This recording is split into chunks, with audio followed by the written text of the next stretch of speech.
Hi hello नमस्कार, स्वागत आहे तुमचं आपल्या यूट्यूब चॅनलमध्ये। दुपारची वेळ आहे, सकाळची सगळी कामे झालेली आहेत, किचन क्लीन करून सुद्धा झालेलं आहे आणि त्यानंतर मग मी मशीन लावली। मशीन होईपर्यंत मग मी राहिलेली इतर कामे करून घेणार आहे। सकाळ असो, दुपार असो किंवा संध्याकाळ असो, काही ना काही कामे आपली सुरूच राहतात। तर या ठिकाणी मुलंसुद्धा शाळेतून आलेली आहेत, तर त्यांना मी आता फ्रूट देणार आहे। तुम्हाला डाळिंब सोलायची ही टेक्निक माहीत आहे का? आपण जर डाळिंब डायरेक्ट चाकूने किंवा विळीने कट केलं तर त्याच्या बिया तुटतात, त्याचा रससुद्धा बऱ्यापैकी वाया जातो। आपण जर डाळिंब अशा पद्धतीने सोललं तर आपल्या बियासुद्धा कापल्या जात नाहीत आणि डाळिंबचा रससुद्धा वाया जात नाहीत। पूर्णतः डाळिंब असं ओपन करून घेतलं आणि वरती आपल्याला चाकूच्या किंवा चमच्याच्या सहाय्याने फक्त टॅप करायचं आहे, आपोआप बिया आहेत त्या ताटामध्ये गळतात।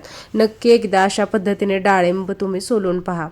त्यानंतर मी या ठिकाणी मखाना स्नॅक्स बनवणार आहे।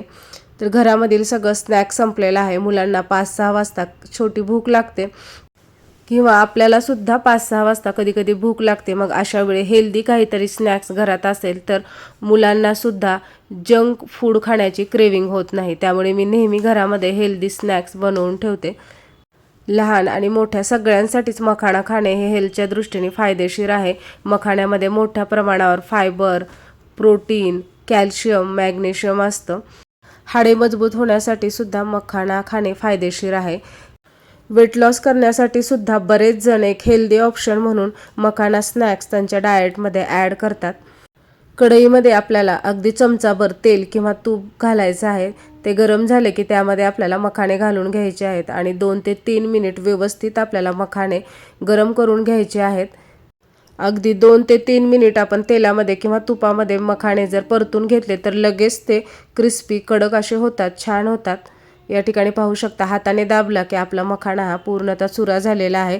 आता आपण मखाणे त्यातील काढून घेऊया आणि त्याच कढईमध्ये मी आणखीन 1 चमचाभर तूप सोडलेलं आहे। या ठिकाणी तुम्ही तुपाऐवजी तेलसुद्धा वापरू शकता। त्यामध्ये मी अर्धी वाटी शेंगदाणे घातलेले आहेत। शेंगदाणे आपल्याला व्यवस्थित तेलामध्ये फ्राय करून घ्यायचे आहेत।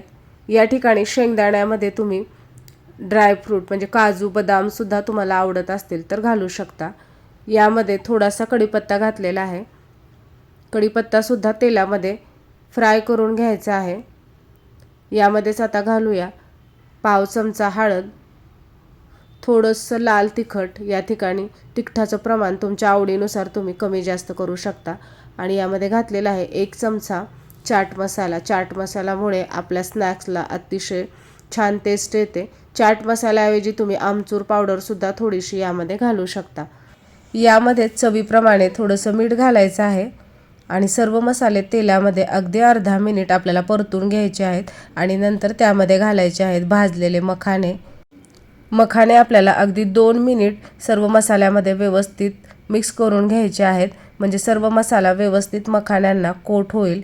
या ठिकाणी गॅसची फ्लेम आहे ते अगदी लो ठेवायची आहे आणि 2 मिनिटच आपल्याला मखाणे आहेत ते व्यवस्थित मसाल्यांसोबत मिक्स करून घ्यायचे आहेत। आपण जर जास्त वेळ गॅसवर मखाणे ठेवले तर मग सगळा मसाला आहे तो करपतो। त्यामुळे अगदी 2 मिनिटच आपल्याला मखाणे आहेत ते व्यवस्थित मसाल्यांमध्ये हलवून घ्यायचे आहेत। या ठिकाणी आपले हेल्दी मखाना स्नॅक्स रेडी झालेला आहे। हा मखाण्याचा चिवडा किंवा मखाना स्नॅक्स पूर्णतः थंड झाल्यानंतर आपल्याला हवाबंद डब्यामध्ये बरणीमध्ये भरून ठेवायचे आहेत। अगदी 5 मिनिटांमध्ये आपला मखाण्याचा चिवडा किंवा त्याला आपण मखाना स्नॅक्स म्हणू शकतो तयार होतो। बनवायला सोपा आणि खाण्यासाठी अतिशय टेस्टी आणि हेल्दी। त्यानंतर 4-4:30 दरम्यान मी प्लांटला सगळ्या पाणी देऊन घेतलं। पावसाळा जरी असला तरी पावसाचा लपंडाव सुरू आहे, त्यामुळे झाडांना अधूनमधून पाणी द्यावं लागतं। तुम्हाला जर आजचा व्हिडिओ आवडला तर लाईक करा, शेअर करा आणि अशाच प्रकारचे व्हिडिओ पाहण्यासाठी आपल्या चॅनलला सबस्क्राईब करा।